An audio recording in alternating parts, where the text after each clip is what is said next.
igreja, um povo com quem Deus espera contar. Juízes 7, nós vamos ler um texto um pouco longo, mas é importante. Diz assim: então Jerubaal, isto é, Gideão, se levantou de madrugada, e todo o povo que com ele estava, e acamparam junto à fonte de Arode, de maneira que o arraial dos midianitas ficava ao norte deles, no vale, perto do monte de Moré.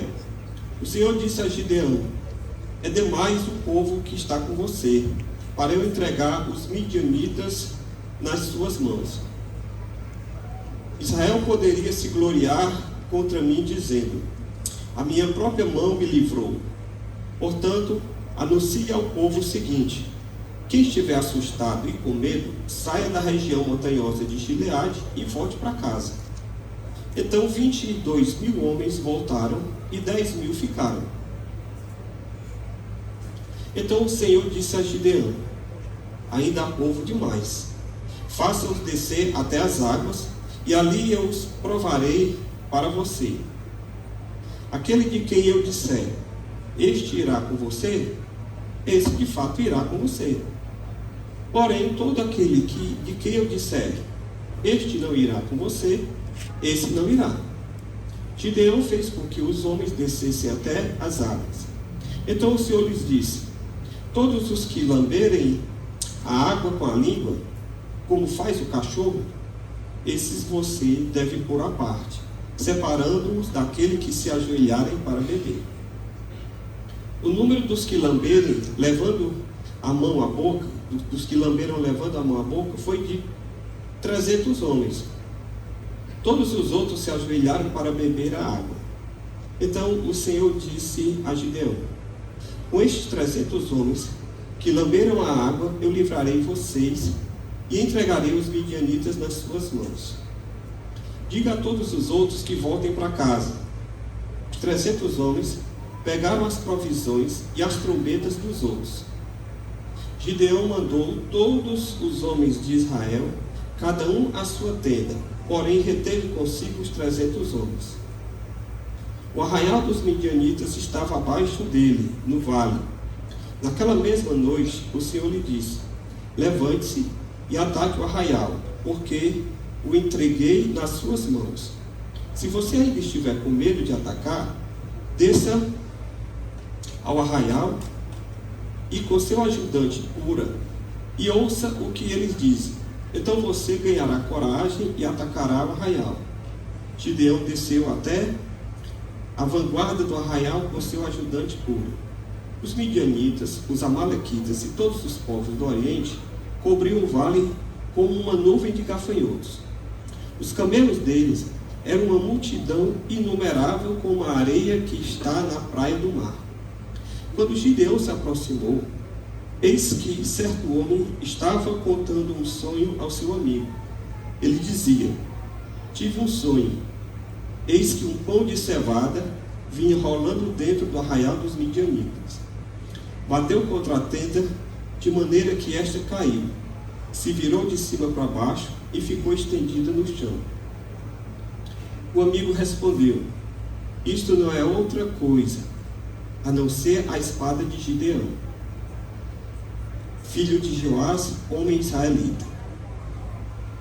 Deus entregou nas mãos dele os midianitas e todo este arraial. Quando Gideão ouviu o relato desse sonho e o seu significado, adorou a Deus. Voltou para o arraial de Israel e disse: levantem-se, porque o Senhor entregou o arraial dos midianitas nas mãos de vocês.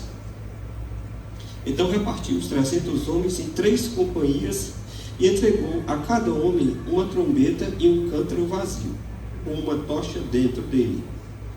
E disse-lhes: olhem para mim e façam como eu fizer. Quando eu chegar às imediações do arraial, assim como eu fizer, façam vocês também. Quando eu tocar a trombeta, e todos os que comigo estiverem, então vocês também tocarão a sua trombeta ao redor de todo o arraial e dirão: pelo Senhor e por Gideão. Gideão e os 100 homens que estavam com ele chegaram às imediações do arraial por volta da meia-noite, pouco tempo após a troca de guardas. tocaram as trombetas e quebraram os cântaros que tinham nas mãos. Assim, as 3 companhias tocaram as trombetas e despedaçaram os cântaros. Seguravam a tocha na mão esquerda e a trombeta na mão direita, e gritavam: uma espada pelo Senhor e por Gideão. E cada um permaneceu no seu lugar, ao redor do arraial. Todo o exército dos midianitas começou a correr, a gritar e a fugir. Ao soar das 300 trombetas, o Senhor tornou a espada de um contra o outro, e isto em todo o arraial, que fugiu na direção de Zererá, até Bet-sita, onde a divisa de Abel-meolá, perto de Tabate. Então os homens de Israel, de Naphtali, de Aser e de todo o Manassés foram convocados e perseguiram os midianitas. Senhor, isso aqui é a tua palavra que foi lida. Pastor Pedro já orou. E eu quero, Senhor, apenas te pedir que o Senhor traga agora revelação, entendimento, e que cada mente esteja cativa ao conhecimento de Cristo, que cada pessoa que vai ouvir agora essa palavra possa ser tocada pelo teu Espírito, ela cumpra aquilo que te apraz. Repreendemos toda ação maligna, toda obra do mal. Também pedimos a tua bênção sobre a minha garganta, para que falar da tua palavra fluísse, não seja prejudicado. Em nome de Jesus. Amém.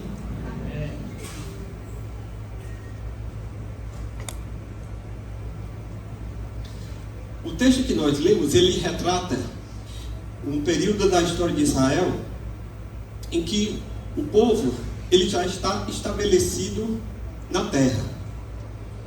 Vocês lembram que o Senhor levantou Moisés, mandou as pragas no Egito, tirou o povo de lá. Depois Moisés ele não entra na terra prometida, mas ele passa o cajado, a liderança para Josué, que então, por meio de conquistas de cidade em cidade, vai conquistando e o povo vai se estabelecendo nas tribos. Ele vai dividindo o território e as tribos, elas então vão se estabelecendo, cada uma fica com direito a uma parte do território conquistado. E cada tribo, ela tinha um juiz. Esse período da história de Israel é chamado do período dos juízes, e o nome do livro também é Juízes. Por quê? Porque o juiz, ele era uma pessoa que tinha uma certa liderança, ele era levantada por Deus para quê? Para comandar a nação e representar, o governo teocrático de Deus perante o povo, porque até então Israel não tinha rei, ainda não tinha tido Saul, Davi, Salomão, que viriam posteriormente. E o juiz, ele era uma espécie de uma figura que ele funcionava como executivo, como legislativo, porque também ele julgava as causas, as questões que aconteciam. Então era um período que a coisa era um pouco alavonteio, muito frouxa. Tanto é que tem um versículo da Bíblia que retrata muito bem, lá em Juízes, no capítulo 21, no versículo 25, diz assim, naqueles dias não havia rei em Israel, cada um fazia o que achava mais certo. Então não tinha uma liderança, não tinha um governo para estabelecer regras, cada um vivia como achava que deveria viver, fazendo aquilo que era certo aos seus próprios olhos. O povo de Israel, que foi colocado na terra para ser um referencial de Deus para as outras nações, o que foi que aconteceu? Eles, ao invés de influenciarem, acabaram sendo influenciados. Então, eles, ao invés de apresentar o Deus de Israel, que os havia tirado do Egito, para o povo, eles começaram a adorar os deuses cananeus. Começaram a ter casamentos mistos. E dessa forma, começaram a se rebelar contra o Senhor, contra tudo aquilo que Deus havia dito para eles não fazerem. Então, como é que acontecia? Eles faziam aquilo que era errado, Deus deixava os outros povos virem contra eles, uma espécie de opressão, eles eram castigados, Por conta do castigo vinha o sofrimento, aí ele se arrependiam, pedia a Deus livramento, Deus levantava um juiz, e assim ficou esse ciclo, tanto que Gideão, ele é o 5º juiz. Antes dele já houveram 4 juízes que trabalhavam dessa forma. Foi o Otniel, o Eude, Sangar e Débora, que é a mais conhecida entre eles. E nesse ciclo de pecado, castigo, arrependimento e livramento, eles não tinham rei. E o povo de Israel, a parte norte, das tribos que ficavam no norte, sofriam muito com a invasão dos midianitas. Quem eram os midianitas? Os midianitas eram uma tribo nômade que, exatamente por ser nômade, não planta, mas tem que comer. Não é verdade? Se você é tipo cigano, cigano planta alguma coisa? Não. Mas cigano come igual a gente? Come. Então ele tem que arranjar alguma forma de provisão. Então o que é que eles faziam? Na época da colheita do povo de Israel, eles invadiam lá, saqueavam tudo, o povo plantava, mas quem comia eram os midianitas. E eles viviam nesse sofrimento. Tanto é que quando eles queriam malhar o trigo, iam se esconder às vezes até nas cavernas, para poder não sofrer aquela invasão e ter toda a sua provisão levada. E Deus levanta então Gideão para libertar o povo dessa opressão dos midianitas. Queridos, e nesse texto que a gente leu, a gente vê o que foi que aconteceu, como o Senhor trouxe um grande livramento ao povo de Israel por meio de Gideão. E se o povo de Israel representava o povo de Deus no Antigo Testamento, a igreja no Novo Testamento representa quem? O mesmo povo de Deus. Somos nós. Então eu queria fazer aqui hoje um paralelo entre o que aconteceu com eles e o que é que nós podemos aprender para aplicar a nós que estamos aqui hoje. Você diz, eu não conheço o Gideão, nunca fui em Israel, e o que é que isso tem a ver comigo, pastor? Pois é exatamente isso que você vai entender hoje. Por isso o título dessa mensagem é Igreja, um povo com quem Deus espera contar. Porque Deus esperou contar com algumas pessoas na história. Gideão foi uma delas. E os soldados que estiveram com ele, os 300. E Deus espera contar também hoje comigo e com você. Hoje aqui nós temos mais de 300. Amém? Amém. Então, se Gideão com 300 fez o que fez, imagine o que é que a nova criação com 1000 pode fazer. Amém. Hein? Glória a Deus. Aleluia. Então, me acompanhe. Paulo fala que nós somos soldados de Cristo. Então, até nisso, nós nos parecemos com o soldado de Gideão. Então, nós vamos pegar aqui hoje, o pastor Pedro vai ser o nosso Gideão aqui, que é o pastor Senna, ok? E nós estamos representando aqui os 300. Então, nós estamos aqui num grande exército que também fomos arregimentados pelo Senhor, porque nós somos soldados de Cristo. E Paulo diz que um soldado, quando ele é arregimentado, quando ele é convocado, ele esquece todos os seus assuntos e ele vai cuidar de seguir a ordem do general, do comandante, do pilotão, do esquadrão ao qual ele está ligado. Então nós, como soldados de Cristo, também temos uma tarefa a desempenhar. Por isso que Deus espera contar comigo e com você. Deus pode contar com você hoje? Amém? Amém. Bom, eu não vou perguntar quem se inscreveu para o Avivar, porque eu sei que alguns não levantaram. Agora, se eu disser assim, Deus pode contar com você e ficar alguém de mão baixa, aí vai ter problema. Deus pode contar com você? Amém. Amém. Glória a Deus. 300 se levantaram. Então vamos nós. Pastor, por que Deus espera contar comigo? Querido, Deus espera contar com você, porque na sua matemática divina, a quantidade não é o único critério que Ele considera na sua obra. Você sabia? Que quantidade não é o único critério que Deus utiliza na sua obra? O Senhor disse, no versículo 2, é demais o povo que está com você para eu entregar os midianitas nas suas mãos. Tinha 32 mil soldados ali à disposição de Gideão. Quando ele mandou os avisos às tribos, convocando o povo para a guerra, porque era assim, cada tribo tinha o seu lugar, mas é aquela coisa, quando havia uma convocação para defender, todo mundo tinha que se unir, porque se eu hoje invadiu a tua tribo, e eu não foi a minha tribo, não estou nem aí, amanhã ele vem e invade a minha. Então, se invadiu um, é igual ao STF, mexeu com um, todos caem em cima.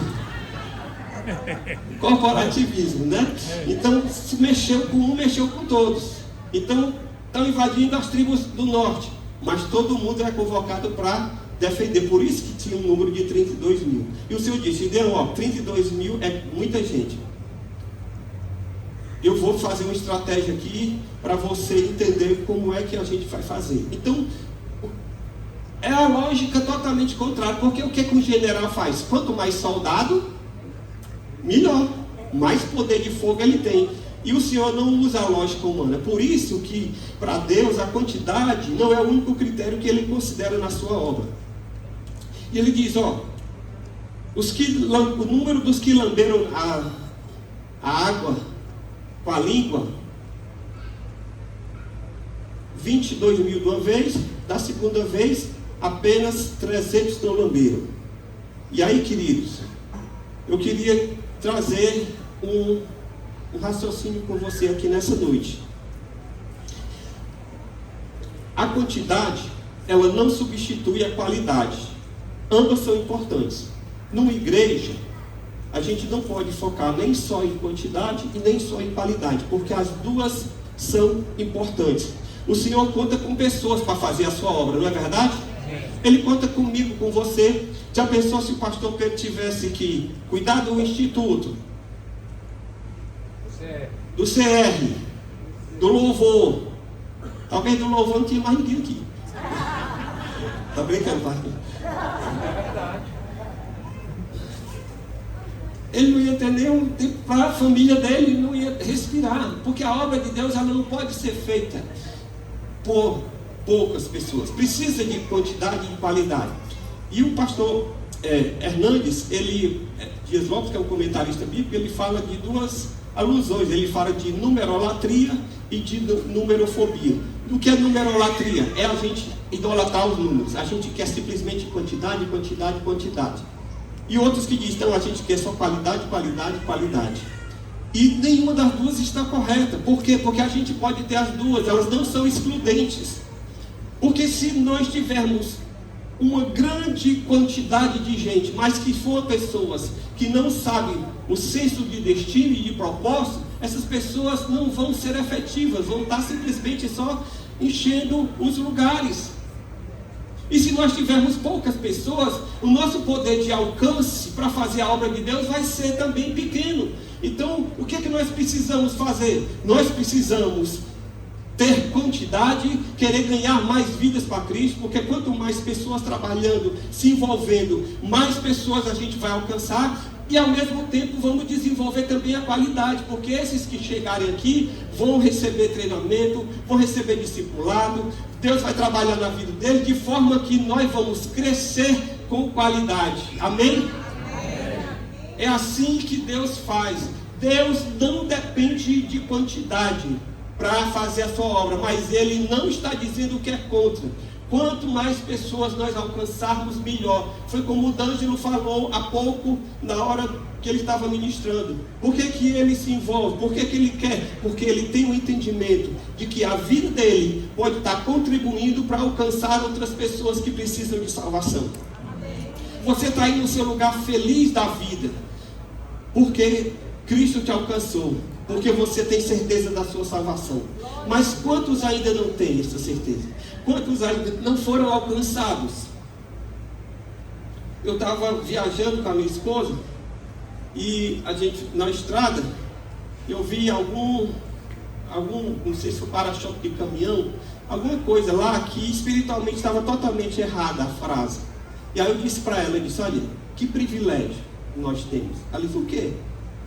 Porque a gente conhece o Evangelho, nós fomos alcançados. E porque nós fomos alcançados, a gente não fica à mercê dessas histórias, desses anúncios, dessas coisas, porque a gente sabe a verdade. Quando a gente coloca no filtro, isso não passa. Então, que privilégio você estar aqui hoje salvo. Que privilégio você ter sido redimido pelo sangue de Cristo. Jesus morreu na cruz e o sangue dele, a mensagem do Evangelho, te alcançou. Isso é um grande privilégio. Amém? Glória a Deus. Você pode glorificar o nome do Senhor. Amém? Agora deixa eu lhe dizer, não queira ficar só para você. Aleluia. Ah, pastor, está muito bom o meu GC, eu não quero crescer. Queira, sabe por quê? Porque tem outras pessoas que estão precisando também de ser alcançadas. Aí o seu GC vai multiplicar e você não vai ficar chateado. Ah, é porque eu queria só aqui o nosso grupinho, um grupo de comunhão. Não, o grupo tem que ter comunhão, mas tem que ter também evangelismo. Amém? Tem que ganhar outras pessoas sim no nosso GC. Nós precisamos ganhar outras pessoas no nosso GC. Para quê? Para que mais vidas sejam alcançadas. Uma vez eu estava na igreja e a gente tinha um grupo de casais recém-casados. GC, quem não sabe o que é GC? Levanta a mão. Então, todo mundo sabe. Pronto, o GC é um grupo de irmãos da igreja que se reúnem quinzenalmente para estudar a palavra, para ter momento de comunhão, de edificação, de crescimento, de instrução, mas que também vai focar em evangelismo. Os membros do GC vão convidar outras pessoas, porque nós cremos que a palavra de Deus que é ministrada ali é uma forma de alcançar outras pessoas. Então o GC é isso. Se você não está em nenhum GC, então você está fora daquilo que a igreja tem como o melhor instrumento de evangelismo hoje, de alcançar pessoas, porque talvez o seu vizinho, o seu amigo, ele não viria à igreja por resistência à igreja, mas ele iria a uma reunião na casa. Então, convide a pessoa para ir para o seu GC. Amém? Amém. E aí a gente estava no grupo da igreja de recém-casados, e aí a irmã disse, olha, eu acho que a gente devia comprar um terreno, construir um condomínio de casas, só do nosso grupo aqui. Aí eu disse, é mesmo? E como era o nome do condomínio? Ela disse, Descanso do Justo. Eu disse, isso é nome de cemitério. Descanso do Justo? Isso é nome de cemitério, mano. Deixa essa ideia de lado. Ainda bem que não deu certo o negócio, porque hoje cada um foi para um lugar, se dispersou. Deus é bom. Então o nosso descanso não é aqui ainda, ok? Então, mãos à obra que Deus conta com você. Então busque descobrir dentro do corpo de Cristo qual é o seu dom espiritual. Você tem um dom espiritual, você tem um talento natural. Você diz, pastor, o que eu vou fazer na igreja? Pense num talento natural que você tem. Se você ainda não estudou sobre dons espirituais, a igreja depois vai fazer um seminário aqui, pastor, só sobre dom espiritual, para você identificar qual o seu dom. E aí a gente vai fazer aqui uma feira de ministérios. E aí um dia vamos colocar todos os ministérios aqui. Eu estou só profetizando, né? É só o pastor Pedro dar o aval que a gente faz. E aí a gente coloca aqui, você ao final do culto, você vai procurar os ministérios e você vai se envolver em algum ministério. Ah, se você se envolve, não é aquilo que você achou que era a sua praia, não tem problema, chega por ali e diz, irmãos, ó, eu vou procurar um outro que eu me identifique mais. Por quê? Porque você, na hora que encontrar o seu lugar, você vai estar automotivado. Não vai precisar ninguém te dizendo, faça isso, faça aquilo. Por quê? Porque a motivação já está dentro, você gosta de fazer aquilo. Porque o dom é o indicativo do seu lugar no corpo de Cristo. Então, e dentro disso, nós vamos ganhar vidas para Jesus. Quem aqui gostaria de chegar no céu e encontrar com alguém que você levou para Cristo? Amém. Que bênção. Irmão, não tem maior riqueza, como disse o D'Angelo. Você saber que você fez diferença na vida de uma pessoa por toda a eternidade. Gente, nada paga. Nada paga. Então, Deus não depende de números para fazer acontecer a sua obra. Mas Ele quer sim que a gente cresça com qualidade para que a gente possa alcançar Se ele, de 32 mil, ele mostrou que com 300 ele conseguia fazer. Por quê, pastor? Segundo, porque a vitória, irmãos, depende dele, não da nossa capacidade. Diga assim: a vitória depende de Deus, não da minha capacidade. Olha o que é que o Senhor diz no versículo 2 para Gideão: ó, esse pessoal é muita gente, vamos tirar um pouco. Por quê? Porque Israel poderia se gloriar contra mim, dizendo: a minha própria mão me livrou. 32 mil, vamos lá que eles tivessem vitória. Eles iam chegar e dizer: rapaz, tu viu como eu lutei bem? Ganhei, rapaz, a minha espada aqui, eu era só espadachim. Cara, rapaz, eu sou forte. Só eu matei 15. Poderia se gloriar, e o Senhor disse: ó, vai ser só 300. Para poder entender que quem dá a vitória sou eu. Você está entendendo? Você corre atrás, você se capacita, você usa contato, você distribui currículo, você manda mensagem. Mas eu quero te dizer, meu irmão, quem abre as portas é Deus. Quem faz acontecer é Deus. Se o Senhor fechar a porta, não adianta QI, não adianta falar com o dono dos porcos, não vai resolver. Deus fecha a porta, e se ele fecha, ninguém abre. Agora também, quando Deus quer, o cara pode entrar concorrência, pode entrar gente de um lado e do outro, baixando o preço do seu, e você vai ser escolhido. Por quê? Porque Deus colocou a mão.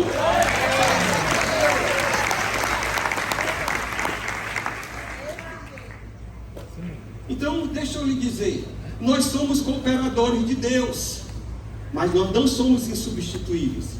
Deus é quem dá a vitória, e não o esforço do nosso braço. Muitos de nós hoje estamos precisando calçar a sandália da humildade. Já ouviu falar na sandália da humildade?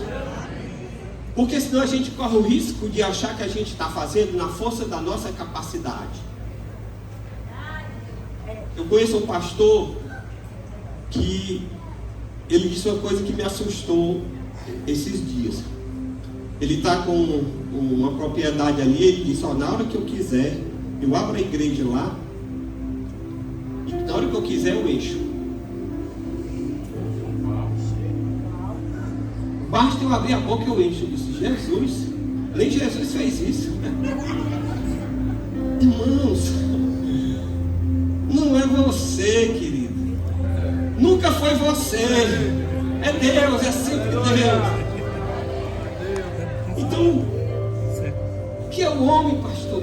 Para que a Bíblia diz que é o homem. O que é que você tem que você não tem recebido na vida? Quando você nasceu, você veio trazendo cartão de crédito? Você veio trazendo aquele carro, aquela casa que você tem? Não, você não trouxe nada. Tudo você foi agregado à sua vida durante o período em que você está aqui nessa terra. E deixa eu te dizer uma coisa: você também não vai poder levar nada. Agora, aquilo que você edifica do reino de Deus, isso fica para a eternidade. Carro, casa, apartamento, roupa, sapato, joias, tudo vira fumaça. Por isso que eu viajo, porque pelo menos fica na lembrança.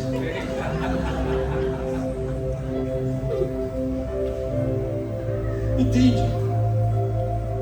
Nós não fazemos nada, não depende de nós.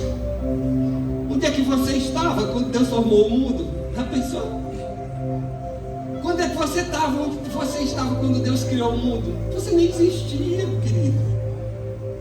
Há 10.000 anos atrás você nem existia. A vitória depende de Deus. O Senhor disse: ó, vai ser só com 300. Para que vocês saibam que sou eu quem faço. Não é a força, não é a estratégia, não é a capacidade, não é a sabedoria. Irmãos, eu estava há pouco ali conversando com o pastor Rogério, ele me falando aqui de uma questão da situação que a igreja está passando por um momento. Eu disse: Rogério, isso é passageiro, isso é momentâneo. Porque Deus vai fazer. Deus vai fazer. Porque não sou eu, não é o pastor Pedro. Por mais que a gente tente, queira, o que a gente pode fazer é o que você pode fazer igual a nós, orar. E também arregaçar as mangas e dizer: pastor, o que tem aí que eu possa fazer? Porque Deus espera contar com você. Ah, o irmão lá da outra igreja está servindo na igreja dele, então vai ter que ser você aqui, servindo aqui. Entende? Deus espera contar com você.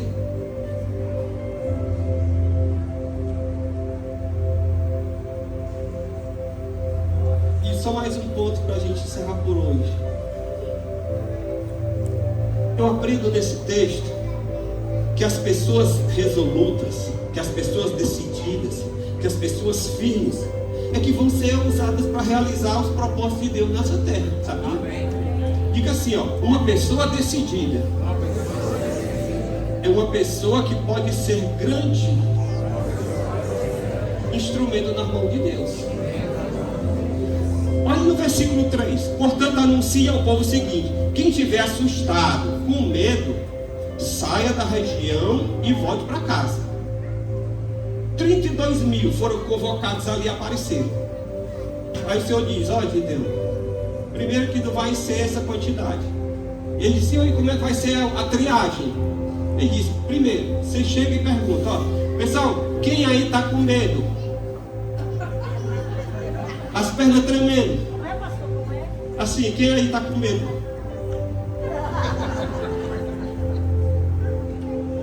Volte para casa, não tem problema não. Não vou ficar chateado com você. Aí depois teve um segundo critério que a gente vai falar mais na frente.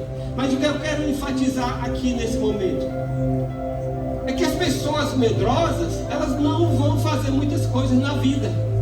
Sabia? Pessoa com medo, ela fica paralisada. A situação está difícil, tá? Mas eu vou enfrentar. Eu não vou fugir, eu não vou me esconder, eu não vou ficar em casa parado. Eu vou fazer aquilo que está ao meu alcance. A igreja vai fazer aquilo que está ao alcance dela. O que nós temos para hoje é isso aqui, então vamos com isso aqui. Mas nós não vamos desistir, nós não vamos voltar atrás. Nós não somos daqueles que lança mão do arado e olha para trás, porque o Senhor diz: aquele que lança mão do arado e olha para trás, ele não está apto para o reino de Deus. Então, meu irmão, você lançou mão do arado. Quando, pastor? Eu não sou nem do ministério. Meu filho, quando você se converteu, você lançou mão do arado. Simples assim.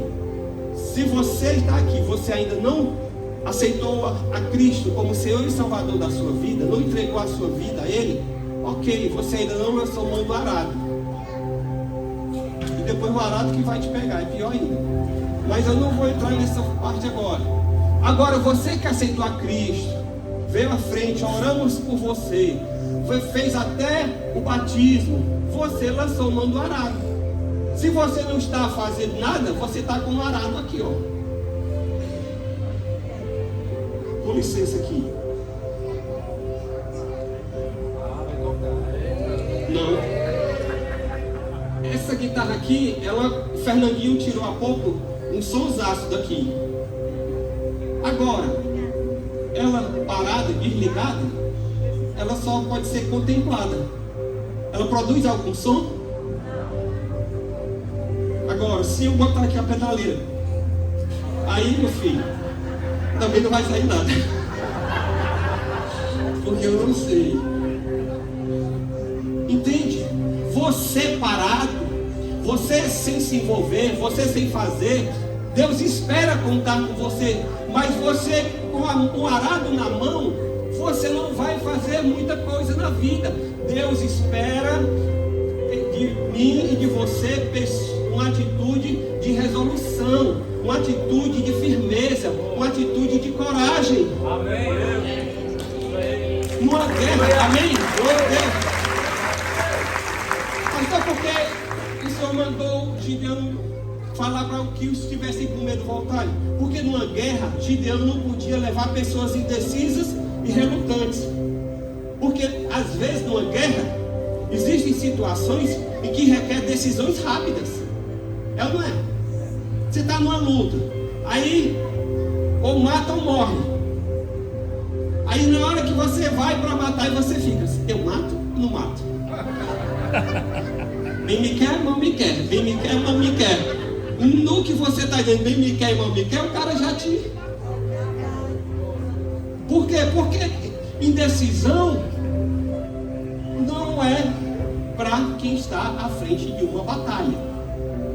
Tem que ter decisão e rápida, porque quem está num jogo de futebol, se um técnico, ele vai lá jogar pelo resultado, ele sabe que se ele sair no empate, ele está classificado ou é campeão.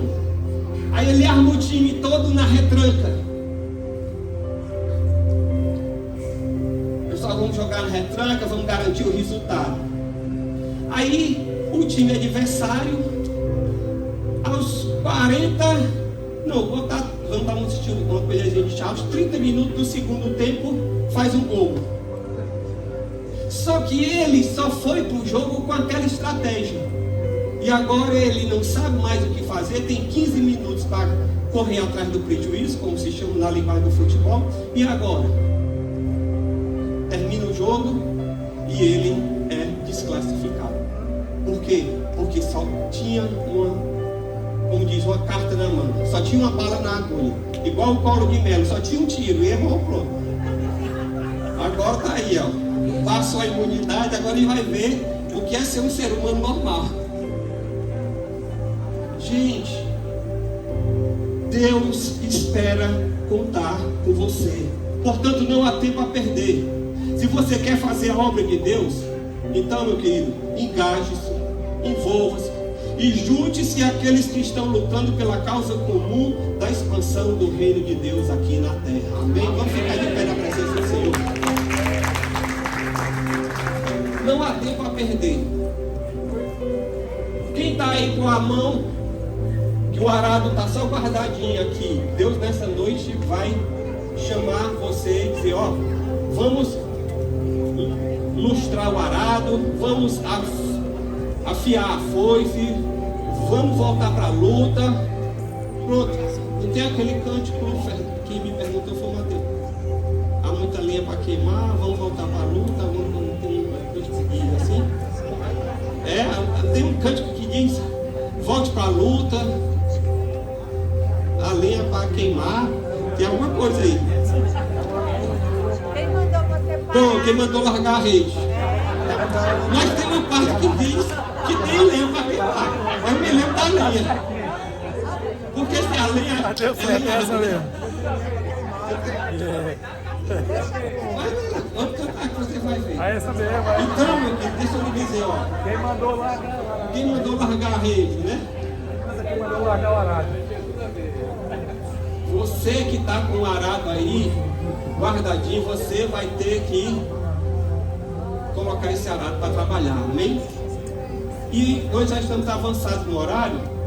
Eu queria orar por você que está aí com a mão no arado, mas não sabe o que fazer, ou está relutando, ou está indeciso. E eu tenho certeza que o pastor Pedro, estando aqui, ele não gostaria de dizer, meu filho, então vá para casa. Não. Ele vai dizer para você o seguinte, ei irmão, vamos lá, eu vou te ajudar. Nós vamos colocar essa coisa aí para andar. Nós vamos lustrar esse arado. Nós vamos afiar a lâmina. E nós vamos trabalhar com o reino de Deus.